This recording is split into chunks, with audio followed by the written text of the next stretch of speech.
Okay, hey YouTube. I wanted to post an update about what I'm doing on the boat. I know this isn't very well filmed.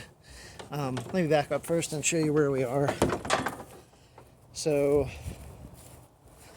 we're at a boatyard. She's all covered up with the tarp.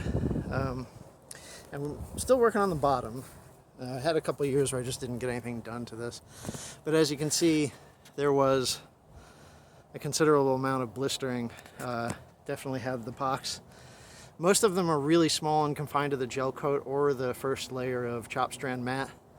So I spent a lot of time just sanding, scraping, and opening these up.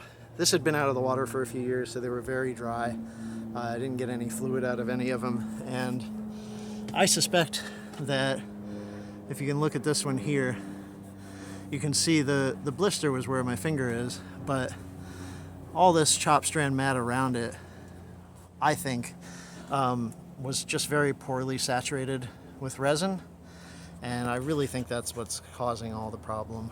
So if I had the time and resources, I would, use a power planer and carve off the whole chop strand mat and then replace it with laminate, but it's you do what you can.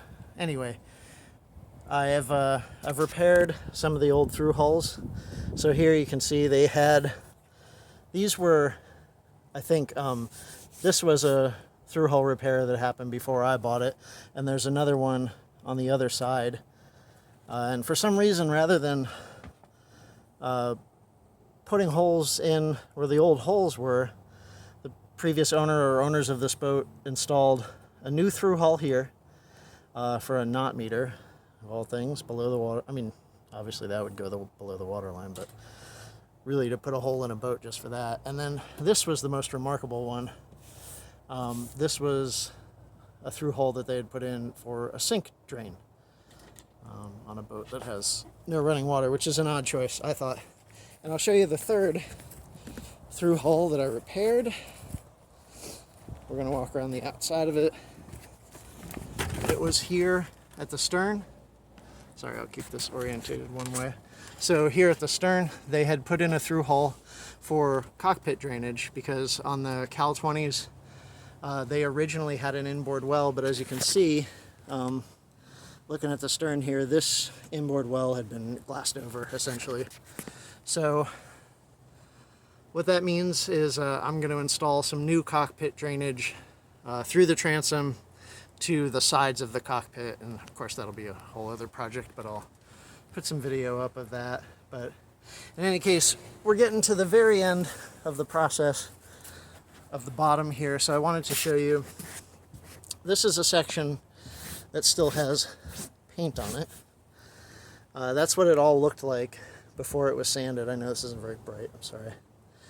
This is what it looks like after I hit it with just a little hand scraper like you can buy at the hardware store. And you can see it's not hard to tell where all the blisters are. And once I've done this, I'll take a palm sander, this guy right here, and get all the remaining paint off.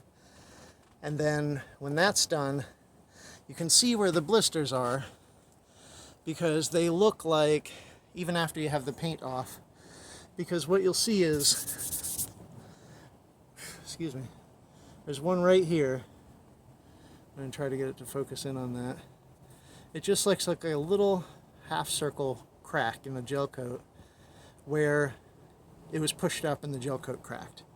So obviously they can be tiny and very hard to notice, and there were probably hundreds, if not 1,000 of them all over the bottom of the boat. So I hunt those out, and then I hit them with this guy, the angle grinder, with some rough, 40 grit paper on it. And I just go very lightly, and that's how I get through the remaining, there's 2 layers of gel coat, there's a white and a blue. And that's how I get through it down to the blisters. So again, most of them very small, and I found a few bigger ones.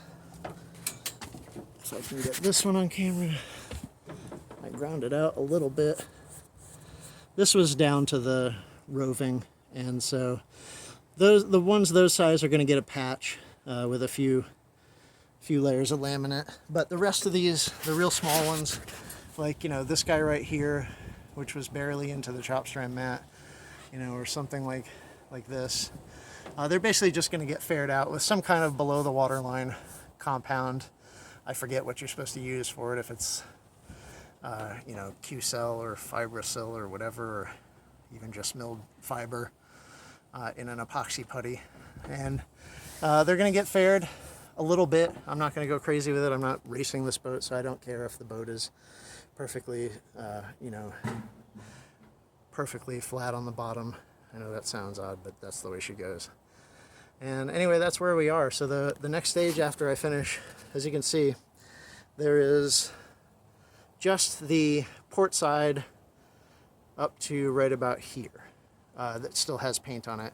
And then, so once I get this taken care of, I'm going to go back over the rest of the hull and with a Dremel and just open up any little blisters that didn't get opened up in the sanding process, get rid of the bad glass, and then I'll start the process of filling and fairing them, which I don't expect to take forever again, because I'm not going to try to make it perfect. So, and before I do the filling and sanding, I forgot to mention, it was recommended on a few forums that you try to rinse it with fresh water and let it dry out several times. So I'm going to do that over the course of maybe 2 or 3 weeks while I'm sort of getting the keel ready to go back on the boat. You can't see too much of it now, but I had the keel down. That was one of the first things I did.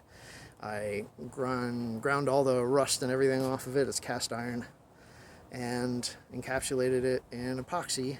And I put laminate on the bulb, which you can see the tail end of right there.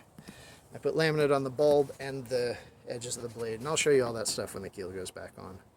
But anyway, that's where we are, and you know, that's what happens when you buy a sailboat without hiring a good surveyor. Okay, next update coming soon, hopefully.